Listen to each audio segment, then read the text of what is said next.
14 degrees, 7:02. Good morning, everyone. Welcome to the fogged-in edition of Vancouver Breakfast. I'm Amr Halim. Hope you had a great weekend. I did, and I'm glad the rain started now as opposed to yesterday. We are going to have Alfonso joining us to talk about Reinventing the Reel, a rather unique film festival that's going to take place very soon at the Pacific Cinematheque. It involves spoken word and cinema as well. Now, someone who's not too happy to be outside, but very enthusiastic nonetheless, is Linda Freeman, who's playing volleyball. Hi, Linda. Good morning, Amr. Yeah, it certainly is a wet day, but I'm still smiling because we really needed this rain through the region, and it is going to only last for today. I'll have your full weather report coming up. And what I'm doing here is the only urban beach volleyball court like it in North America. We'll talk about it, as well as how to spike and how to serve and how to have a lot of fun out on those courts. Our house band this morning, Linda, is Suzanne Wilson and Friends. They're going to play for us a little bit later on the program and play for us throughout the course of the morning as well. We look forward to that. Time now to check in with Nicola Crosby with our traffic update. Good morning, Nicola.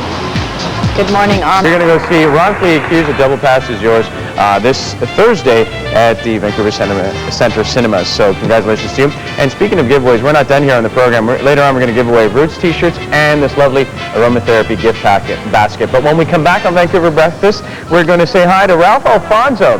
He is an artist of many talents. He's not only a musician, but he's also a spoken word artist. And that film over his shoulder is called Devil's Toy, and he's going to provide his interpretation for that. And we're going to talk about this fundraiser called Reinventing the Reel when we come back. Hey, Linda, what's going on with you? Has it dried up a little bit?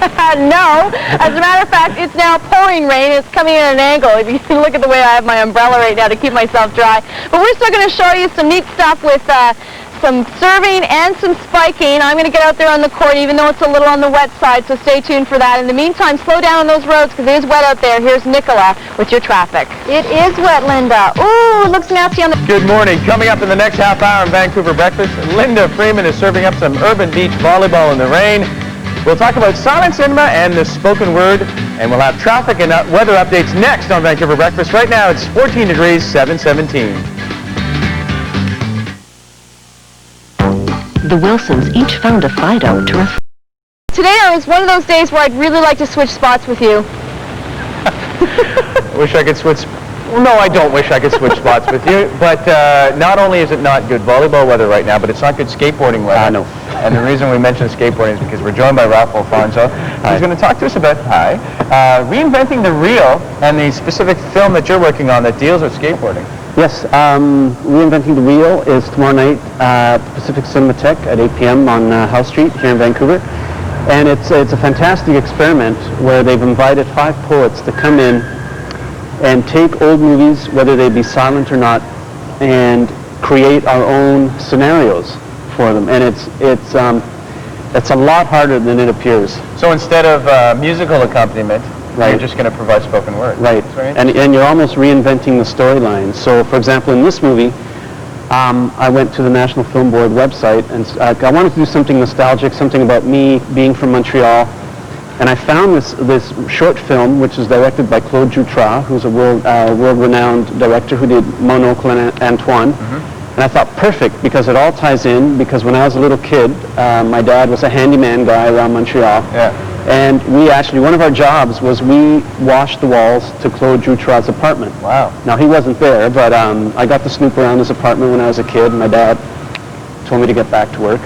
And so what I've done is I've taken his film, which is about the Montreal skateboard scene in the 60s, and The Devil's Toy. The Devil's Toy, and I've created my own story, which is about me and my gang in the 60s, and I went to Petey's Hot Shop here in town, and they gave me an authentic 60s skateboard. Wow. And it's pretty mind-boggling when you see that it's just a piece of wood, really. That's it, wood and a couple of wheels. He was really cool. I went there and he goes, "What year?" I go, "66. He goes, "I'll be right back." Bingo. And it's interesting, the music in this film is done by none other than Genevieve Bujold. Yeah, it's really weird. But we won't get to hear it today, but you can get this film on your own from the National Film Board. You can just rent it from them if you want to see the whole thing. Well, we will get to hear you right now doing a little bit of a sample of what you're going to be doing at the Cinematheque tomorrow night. So without further ado, here's Ralph doing his interpretation of The Devil's Toy on Vancouver Breakfast. 1966 was the best summer of my life. I was 11 years old and we were on top of the world. We were the next wave of culture and we knew it. 1966 was the perfect world of Beatles and Rolling Stones. There were no hippies and no drugs and no riots. We were sidewalk surfing through the pipeline from childhood to an adulthood maybe some of us didn't want. This is a true story from the actual files in my own memory of a particularly hot summer in 1966. Surfing was something that was really popular in California. That's kind of hard to go surfing in Montreal. So when you got a skateboard, you could use all the surf language and all the surf music too. Like Jan and Dean and all those guys were cool. Skateboards was a brand new thing. You were extremely cool if you had one and if you knew how to ride it.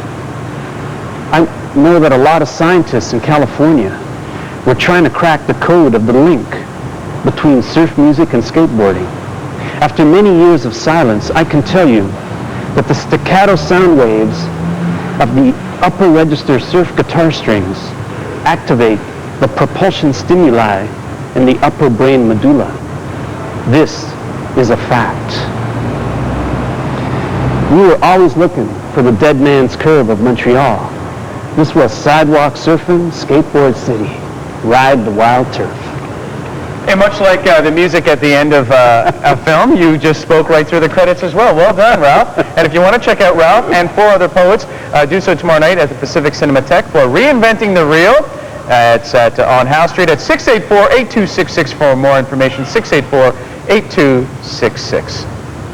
And some of the other films that they'll be providing spoken word to is Buster Keaton's The High Sign, and Ralph will be doing that. So I invite you to join Ralph and friends at Reinventing the Real. And I'd invite you to join Linda Freeman as she plays beach volleyball this morning, but it's a little wet outside. And Linda, how are you doing so far? Oh, I'm